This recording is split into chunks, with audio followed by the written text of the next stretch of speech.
falar sobre alegria é sempre muito interessante, porque essa é uma palavra que, se nós observarmos o todo da Bíblia, nós encontraremos muitas passagens que falam sobre ela. E eu gostaria de encerrar esse nosso momento juntos aqui, conduzindo a todos nós numa leitura e numa breve meditação da palavra de Deus. Vamos abrir as nossas Bíblias, livro de Filipenses, carta de Paulo aos Filipenses, capítulo 4. Quero convidar os irmãos para que nós acompanhemos a leitura do versículo 1 ao versículo 9.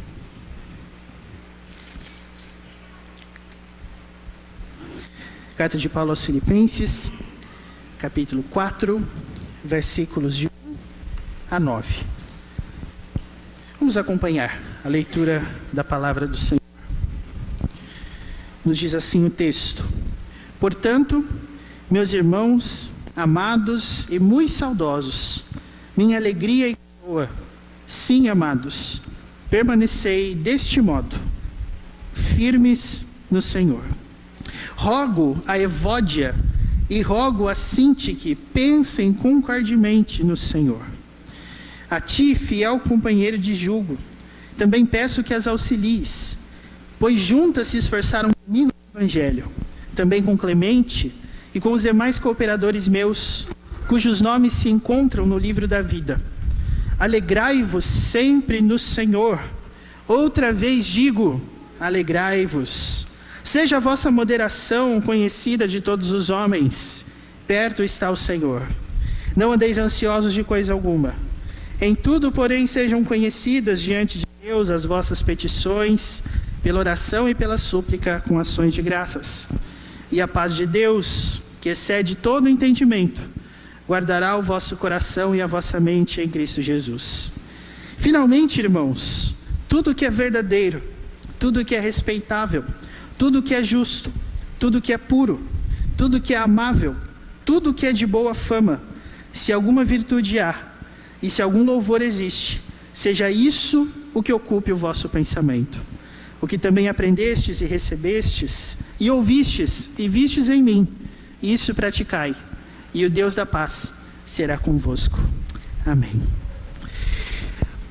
Uma das coisas mais impressionantes sobre o Novo Testamento, meus irmãos, é que ele não é tido como se ele fosse uma parte da Bíblia que contém mandamentos. Geralmente, quando nós ouvimos falar de lei ou de mandamentos, nós recorremos ao Antigo Testamento e nós pensamos que ali nos 5 primeiros livros, ou mesmo na sequência das ordens que Deus dá ao seu povo em Israel, nós estamos lidando com o foco na obediência à lei, e quando nós passamos para o Novo Testamento, nós mudamos de abordagem e passamos a observar então um Deus que se relaciona com os seus, não através de leis, mas através de relacionamentos, de emoção ou de amor. Quando nós pensamos em ordens, nós geralmente pensamos em coisas como os 10 mandamentos, mas nós nunca pensamos que o versículo 4, por exemplo, trata da alegria como um mandamento. O texto é muito claro: alegrai-vos sempre no Senhor. A alegria precisa fazer parte da sua vida se você é um cristão, se você é um filho de Deus. Não é permitido viver de outra forma no mundo que Deus criou, estando debaixo das ordens que esse Deus criou. Por que nós não estamos acostumados a ver a alegria como uma ordem, e sim como algo que é movido circunstancialmente por nós? E eu sempre penso nisso em épocas como essa que nós vivemos, final do ano, porque essa é a época em que a gente fica fechado para balanço. Essa é a época em que nós observamos aquilo que passou e tentamos formular neste mês de dezembro, às vésperas de um novo ano que se inicia, se de fato esse ano foi bom ou se não foi. Então, se circunstancialmente você passou por problemas, se você passou por crises, se você passou por algum tipo de dificuldade, você geralmente pensa: esse ano não foi bom. Não consegui cumprir os meus objetivos, não consegui atingir os planos que eu tinha feito, e por causa disso eu espero que 2019 seja um ano melhor. Ao passo que, se você experimentou no seu entendimento um cumprimento daquilo que você talvez tenha estipulado como alvo para esse ano, você pode dizer: foi melhor do que eu esperava, porque além disso eu consegui isso, e assim por diante. Quando nós observamos a alegria no contexto da vida cristã, Eu acredito que o contexto aqui, principalmente do texto que nós lemos, é bastante esclarecedor. Filipenses é conhecido como a carta da alegria, mas o seu autor, naquele momento, estava preso. Paulo se referia a si mesmo como prisioneiro do Senhor. E assim mesmo ele diz: alegrai-vos sempre no Senhor. Qual era o segredo de Paulo? Porque ele poderia falar coisas semelhantes a essas? Bom, a alegria faz parte de um contexto muito amplo, onde, se você atentou para a leitura do primeiro versículo do capítulo 4, você vai ver que a alegria está dentro de um contexto onde Paulo chama aquela igreja a ser firme. O texto fala no versículo 1, permanecei deste modo firmes no Senhor. E é por isso que a alegria no Filho de Deus é muito mais do que uma resposta a uma circunstância temporária, mas é uma evidência de firmeza. Então, se talvez em alguns momentos a alegria nos falte ao coração, é porque também nos falta algo muito específico: firmeza. E qual é o objetivo da firmeza?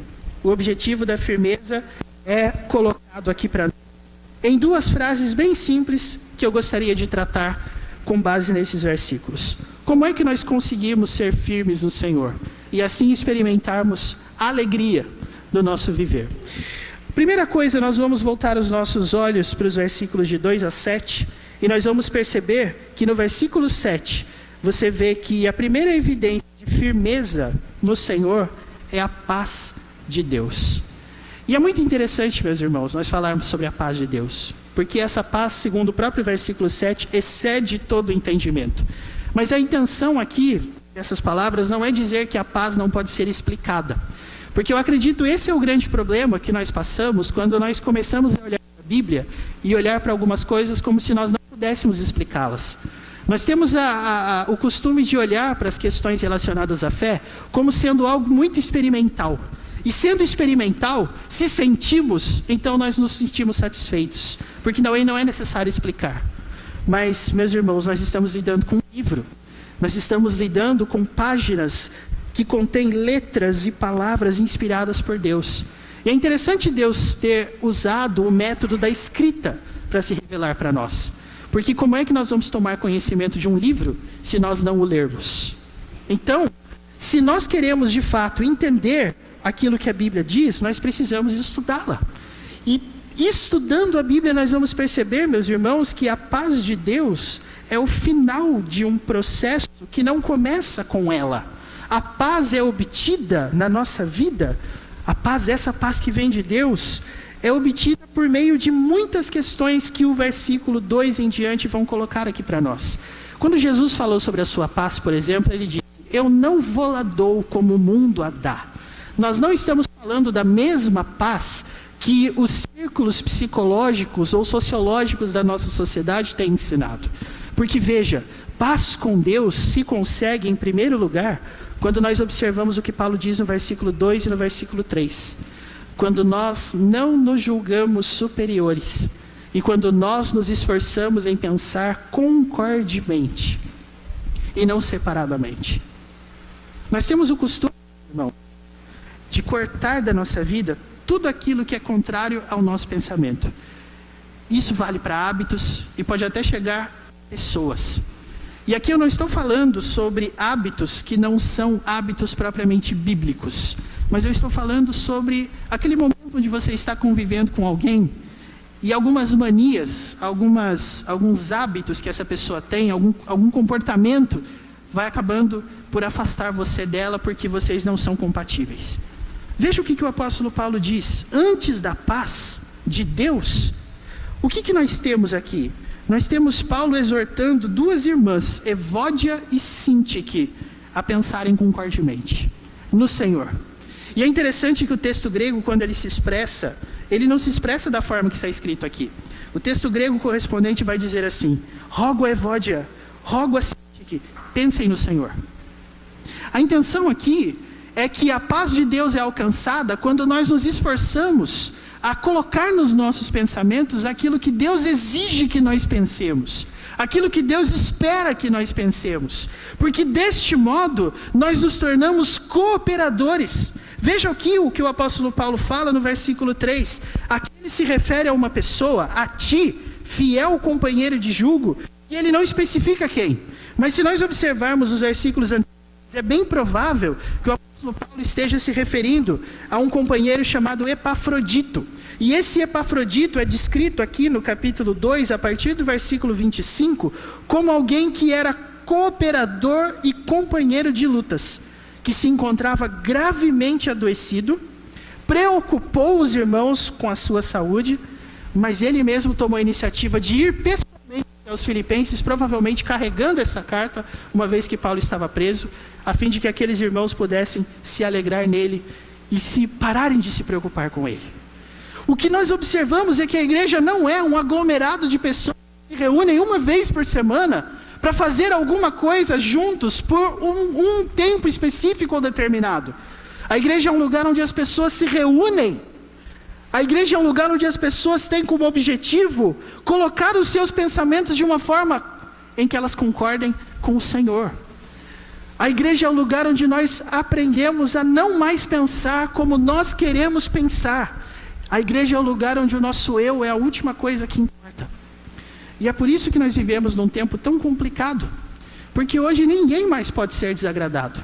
Se você conta uma piada, você precisa ficar muito atento em quem ri e quem não ri, porque é bem provável que você esteja sendo acusado de praticar ali um preconceito contra alguém. Hoje ninguém mais pode ser desagradado. Hoje nós vivemos num tempo muito difícil, porque quando nós nos preocupamos em agradar todos, nós acabamos esquecendo que aquilo que define o nosso pensamento é a verdade. Então, para que nós tenhamos a paz de Deus no nosso viver, a primeira coisa é pensar concordemente, é pensar do mesmo jeito, é colocar os nossos pensamentos de uma forma que a Bíblia é que vai determinar aquilo que nós devemos pensar. E a alegria é consequência disso, porque a alegria se manifesta na vida do Filho de Deus, mesmo quando ele se sente circunstancialmente abandonado. Ele pode dizer assim, por exemplo: todas as coisas cooperam para o bem daqueles que amam a Deus, daqueles que são chamados segundo o seu propósito. É por isso que Paulo diz: se alegre, porque quando você começar a pensar no Senhor, você vai começar a se esforçar muito para promover aquilo que Deus quer que seja promovido no meio da sua igreja. Ou seja, meus irmãos, nós percebemos que Paulo está dando aqui uma dica muito interessante. A busca pela paz de Deus não é uma jornada individual. Às vezes nós nos sentimos sozinhos e nos julgamos sozinhos, porque nós nos julgamos impossíveis de sermos compreendidos. Nós estamos aqui reunidos com muitas pessoas, mas nós não julgamos que talvez 10% dessas pessoas seja capaz de sentar ao nosso lado, ouvir a nossa história e nos aconselhar quando nós tivermos essa necessidade. Nós partimos do pressuposto que ninguém se preocupa conosco. E que se eu não me preocupar comigo mesmo, então ninguém vai se preocupar. A mensagem do Natal é a mensagem de um rei, que segundo o próprio livro de Filipenses, capítulo 2, se esvaziou e assumiu forma de servo. Alguém que abandonou a sua glória para viver no meio de homens pecadores. Alguém que abandonou aquilo que ele mesmo queria, para que ele pudesse servir aos interesses de um plano maior que envolvia a salvação de muitos. É por isso que nós podemos nos alegrar. Porque a alegria não é circunstancial. A alegria é uma busca constante. Depois da alegria nós temos a moderação. E essa palavra moderação corresponde a algo que não diz respeito a nós nos comportarmos de maneira em que nós moldamos as nossas emoções de acordo com a circunstância. A moderação aqui tem a ideia de bom comportamento. Seja cordato, seja alguém agradável, seja alguém educado. E o motivo para isso é que o Senhor está perto. Quando nós não nos comportamos de maneira coletiva, individualista, nós acabamos perdendo oportunidades muito preciosas de dizer às pessoas: o Senhor está perto. Nós estamos muito ocupados vivendo as nossas vidas e nós esquecemos: o Senhor está perto. E sabe uma coisa boa de você viver alegre e com esse tipo de comportamento? É que você aí sim vai poder vencer um grande inimigo chamado ansiedade. O que é a ansiedade? Senão o medo de algumas das coisas que nós queremos que se realize e não se realize. O que é a ansiedade senão aquele momento onde você se pega totalmente incapacitado de poder fazer valer os planos que você mesmo criou e você mesmo estabeleceu para a sua vida? Uma vida firme no Senhor, uma vida marcada, busca de pensar concordemente, pela alegria, pela moderação, é uma vida sem ansiedade. Qual é o antídoto sugerido por Paulo aqui? Sejam conhecidas em tudo diante de Deus as vossas petições. A prática da oração, onde nós não somente intercedemos por nós mesmos, mas também pelos outros. É assim que nós buscamos a paz de Deus. Porque quando o nosso coração se prende nesse objetivo de querermos viver aquilo que o Senhor tem para nós, veja o que a paz de Deus faz com você. O versículo 7 diz que ela guardará o coração e a mente em Cristo Jesus. A paz de Deus é aquilo que faz você perceber que ainda que você não tenha lá tanto apoio, você está no caminho certo. Ainda que você esteja enfrentando algum tipo de oposição, porque querer que as pessoas se reconciliem é difícil. Porque quando você se esforça para que duas pessoas que estão brigadas se aproximem, é difícil. Porque essas pessoas vão alegar tanta coisa, essas pessoas vão colocar tantos motivos. Mas o versículo 7 nos diz o seguinte: quando você está com o seu comportamento e com a sua mente voltadas para aquilo que Deus quer, você jamais vai se sentir desamparado, você jamais vai se sentir desencorajado, você vai continuar. E a igreja, meus irmãos, é o lugar onde as pessoas que querem continuar estão reunidas. É o lugar onde as pessoas que não desistem da reconciliação e da alegria se reúnem. É o lugar onde nós olhamos o nosso mundo e nós pensamos, gente, é complicado viver nesse mundo, mas nós vamos conseguir. Porque essa é a paz, esse é o resultado de vivermos de maneira firme. Agora, não é somente a paz de Deus que marca a firmeza. Aqui o apóstolo Paulo faz um jogo de palavras que é muito interessante. No versículo 7 ele fala da paz de Deus. No versículo 9 ele fala assim no seu final: o Deus da paz será convosco. A ideia aqui não é que Deus nos abençoa apenas com a sua paz, mas Deus nos abençoa com a sua presença, palpável, real nas nossas vidas. E como é que nós conseguimos ter certeza que a presença de Deus está em nós e vive conosco e anda conosco? O apóstolo Paulo diz que primeiro nós temos que trabalhar o maior inimigo que nós temos no nosso coração, que nós temos em nós, que nós temos no nosso ser, que nos impede de viver essas realidades. Veja, o Natal é uma mensagem de paz na terra. E paz é uma coisa tão bonita quando as pessoas dizem, olha, tão bom seria se todo mundo desse as mãos e andasse junto, o mundo não tivesse essas brigas todas por tantos motivos fúteis. Mas a grande verdade é que quando nós vamos atrás da paz, nós não percebemos um esforço tão grande assim para conquistá-la. Nós não vivemos num mundo que está ávido por paz. Nós vivemos num mundo que anda em trevas. Agora, por que essas coisas são desse jeito? O apóstolo Paulo vai dizer assim, irmãos, tudo o que é... Aí ele dá uma lista de características e ele termina dizendo assim, seja isso o que ocupe o vosso pensamento. Para que o Deus da paz esteja presente na nossa vida, nós precisamos trabalhar a maneira que nós pensamos. Isso já foi dito. Mas dentre esses itens todos que estão descritos aqui no versículo 8, eu quero destacar apenas o primeiro. O versículo 8 fala assim, finalmente, irmãos, tudo que é verdadeiro. Existe uma mensagem sobre Cristo mais clara do que esta? Pois foi o próprio Cristo que disse, eu sou o caminho, a verdade e a vida.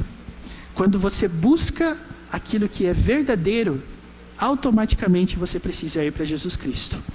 E quando nós vamos para Jesus Cristo, nós vamos a alguém que ensinou a viver negando a si mesmo e buscando uma vontade maior do que a sua, que é a vontade do Pai. Para que o Deus da paz ande conosco, nós precisamos treinar a nossa mente a pensar naquilo que é verdadeiro. E eu apenas vou te dar um exemplo de como a nossa mente corre para a mentira em alguns momentos. Quando nós sentimos que os nossos planos não dão certo e que o nosso ano talvez não tenha seguido o caminho que nós imaginávamos ser o correto, o nosso primeiro questionamento é para quem? É aquele momento onde nós oramos e falamos assim, Deus, o Senhor se esqueceu de mim? O o Senhor não respondeu as minhas orações, o Senhor não deu aquilo que eu estava esperando, o Senhor não permitiu que eu concretizasse os ideais que eu tracei para o ano que passou. Como é que vai ser o ano que vem? E talvez a partir dessas conclusões que se criem outras, como quem diz assim: o Senhor me abandona, o Senhor se esqueceu de mim, o Senhor não liga para mim, o Senhor não me ama mais, eu não consigo enxergar o Senhor na minha vida. E quando você abraça esse tipo de pensamento, você acaba se tornando alguém que se une justamente às pessoas que querem destruir essa mentalidade que Deus está querendo plantar na igreja. Nós somos chamados à união, mas quando nós somos dominados pela mentira, nós queremos destruir a união. Nós queremos nos aliar a pessoas que vão colocar defeitos e defeitos, vão colocar problemas e problemas, e vão pensar até que o último lugar onde elas deveriam estar é na igreja, porque a igreja, abre aspas, está cheia de gente pecadora. Nós vamos começar a olhar para aquilo que Deus faz e dizer: isso não é suficiente, isso está errado, nós precisamos de uma nova maneira de organizar a nossa vida, porque isso aqui não dá mais certo, porque essa vida em comunidade é uma vida que destrói a gente, que desgasta a gente. Meus irmãos, nós nunca vamos, mas jamais vamos encontrar o Deus da paz na nossa vida sem ocupar a mente com aquilo que é verdadeiro. E sabe, a mentira tem um lado obstinado, mas a mentira ao mesmo tempo tem um lado individualista. A mentira, aquele que está dominado pela mentira, não tem compromisso com a vida de ninguém, tem compromisso apenas com a sua. Mas por outro lado, olha o que o apóstolo Paulo diz no versículo 9: o que também aprendestes, e recebestes, e ouvistes, e vistes em mim, isso praticai. O apóstolo Paulo, com o seu coração dominado pela verdade, com a sua mente dominada pela verdade, diz o seguinte: venham todos atrás de mim, porque eu sei aonde eu estou indo, porque eu estou seguindo o caminho da verdade, porque eu tenho a presença de Deus ao meu lado. Ou seja, se você tem o seu coração dominado pela mentira, você só consegue pensar em si. Mas se você tem o seu coração dominado pela verdade, você se abre e as pessoas começam a ir atrás de você. O apóstolo Paulo tem tanta certeza disso, que ele termina o versículo 9 dizendo assim: o que ouvistes e vistes em mim, isso praticai, e o Deus da paz será convosco. Quem é que pode nessa noite dizer: eu sei para onde eu estou indo, me sigam, porque eu estou seguindo o caminho da verdade? Aqui não se trata de uma demonstração de falsa humildade, não se trata de uma demonstração de arrogância, não é isso, mas se trata de uma demonstração de convicção. Se você está seguindo a Cristo, você é o modelo. E se você nessa noite talvez não se considere o melhor modelo, num primeiro momento, quem sabe, a gente pode até olhar para isso, e aqui na minha igreja, usando essa liberdade com vocês, nós sempre quando brincamos sobre esse assunto, a gente costuma dizer assim, que quando a pessoa fala: olha, não me siga não, viu, porque eu sou tão imperfeito, porque eu sou tão humilde, porque eu sou tão assim errado, porque eu não sou exemplo para ninguém. Sabe o que é isso? É sem vergonhismo. Sabe o que é isso? Isso é coração dominado pela mentira.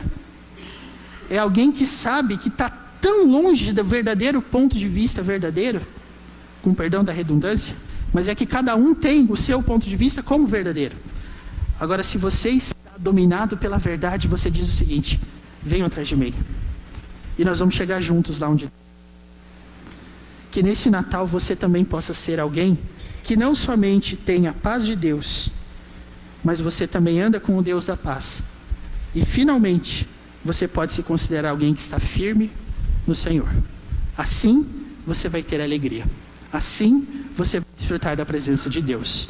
A alegria não é algo circunstancial para o cristão. A alegria é a marca de um coração firme. E se você quer ter alegria, o meu convite a você é para que você permaneça firme no Senhor. E meus irmãos, como é uma coisa que eu não consigo deixar de fazer, porque eu tenho muito assim, apego a detalhes, eu não podia terminar o texto, esse breve momento de devocional, afirmando que o apóstolo Paulo especifica o modo pelo qual nós devemos ficar firmes. Perceba só que no versículo 4 ele diz: permanecei deste modo firmes no Senhor. Qual é este modo? Qual é o modo de ficar firme no Senhor? É claro, nós já falamos aqui, é ter a paz de Deus e é ter o Deus da paz. Mas antes disso, observe o que o apóstolo Paulo está falando em Filipenses. O apóstolo Paulo está advertindo aqueles irmãos sobre os inimigos da cruz. O apóstolo Paulo está advertindo as pessoas que nem todos andam de acordo com esses princípios. E o apóstolo Paulo diz no versículo 17 do capítulo 3: sejam meus imitadores e observem os que andam segundo o modelo que tendes em nós. Porque muitos andam entre nós, dos quais repetidas vezes eu vos dizia, e agora vos digo até chorando, que são inimigos da cruz de Cristo. Os inimigos da cruz de Cristo têm um Deus, o seu ventre, o seu próprio eu. Versículo 19 fala: o destino deles é a perdição, o Deus deles é o ventre, e a glória deles está na sua infâmia, visto que eles só se preocupam com as coisas terrenas. Existem muitas pessoas que tentarão quebrar essa busca por união, essa busca pelo pensamento, as coisas de Deus, e eles farão isso tentando destruir qualquer tipo de esperança de que as coisas vão mudar. E o apóstolo Paulo nos ensina a combater essas pessoas dizendo assim: a nossa pátria está no céu. A nossa pátria não é este mundo quebrado, que aparentemente não tem mais jeito. Os inimigos da cruz de Cristo tentam desencorajar o trabalho da igreja de Cristo de todas as formas, porque eles torcem para que as coisas escritas na Bíblia sobre uma restauração futura não se cumpram. Como eles não têm como provar que não acontece, eles tentam lançar as setas de dúvida no coração, como quem diz assim: será? A gente fala, como foi falado aqui na cantata, pelo menos há 2000 vésperas de Natal, que Jesus vai voltar. E Jesus não voltou. E às vezes vai aparecer uma pontinha de questionamento, de ceticismo na cabeça de alguém dizendo: mas será que volta mesmo? Como é que você tem certeza que vai voltar? E a partir daí começam a se levantar outros questionamentos na mente, como quem diz assim: você acha mesmo que essas coisas vão mudar? Você acha mesmo que essa gente vai mudar? Você acha mesmo que vale a pena correr por esse objetivo, sendo que é algo tão difícil? O apóstolo Paulo nos ensina a contrapor essa medida, dizendo assim: a nossa pátria está no céu. E nós aguardamos o Salvador, o Senhor Jesus Cristo, e Ele vai fazer o seguinte conosco: Ele transformará o nosso corpo de humilhação para ser igual ao corpo de sua glória. Olha que promessa maravilhosa.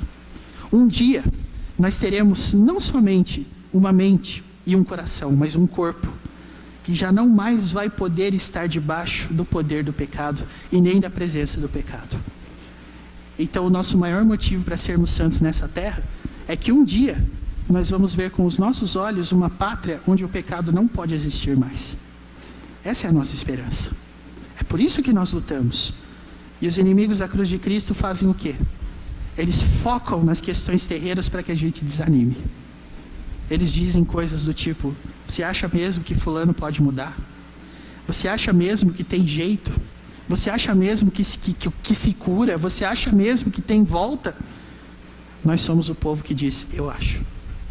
Eu não só acho, eu tenho uma convicção. Porque a minha pátria não é essa. A minha pátria está no céu. Eu tenho essa convicção. E é por isso que eu vivo alegre. E é por isso que eu estou firme no Senhor. O apóstolo Paulo diz àqueles irmãos filipenses: portanto, meus irmãos, sabendo de tudo isso, permaneçam deste modo, ou seja, aguardando a revelação de Jesus Cristo e da pátria celestial. Permaneçam assim, firmes do Senhor. Então eu quero propor a você que você comece a reavaliar a sua vida a partir desses pontos de uma maneira diferente. Em vez de você começar 2019 dizendo: em 2019 eu quero emagrecer. O pessoal já até ri, né? Porque coisa que a gente sempre fala, mas que quase nunca, que alguns conseguem, mas a grande maioria não consegue. Em 2019 eu quero colocar lá um objetivo qualquer: vou crescer profissionalmente, vou isso, vou aquilo. Em 2019 eu quero concentrar as minhas esperanças naquilo que Deus me garantiu que vai acontecer: a revelação de um novo céu e de uma nova terra.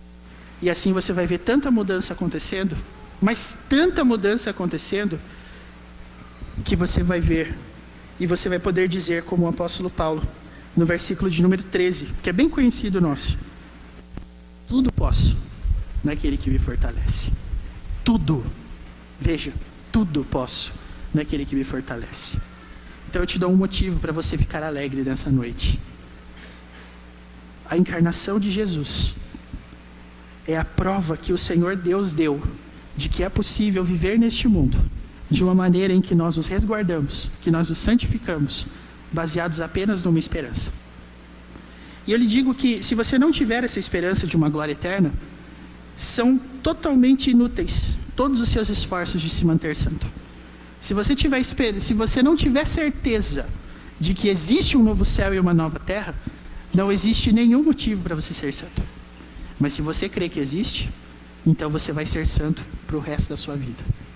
Você vai buscar isso, porque a palavra de Deus, para todos aqueles que buscam um novo céu e uma nova terra, é que nós vamos conseguir, é que nós vamos chegar lá. Que você possa ser abençoado com essa esperança, e que a partir dessa esperança você se firme no Senhor, e que a partir dessa firmeza você desfrute não só da paz de Deus, quanto do Deus da paz, e que toda essa firmeza seja verificada através de muita alegria no seu coração. Que Deus assim te abençoe, e que você tenha um feliz Natal, que você tenha um bom ano novo, e que as suas esperanças estejam voltadas para a única certeza que nós temos: haverá um novo céu e uma nova terra. Que Deus nos ajude e nos abençoe. Em nome de Jesus. Amém.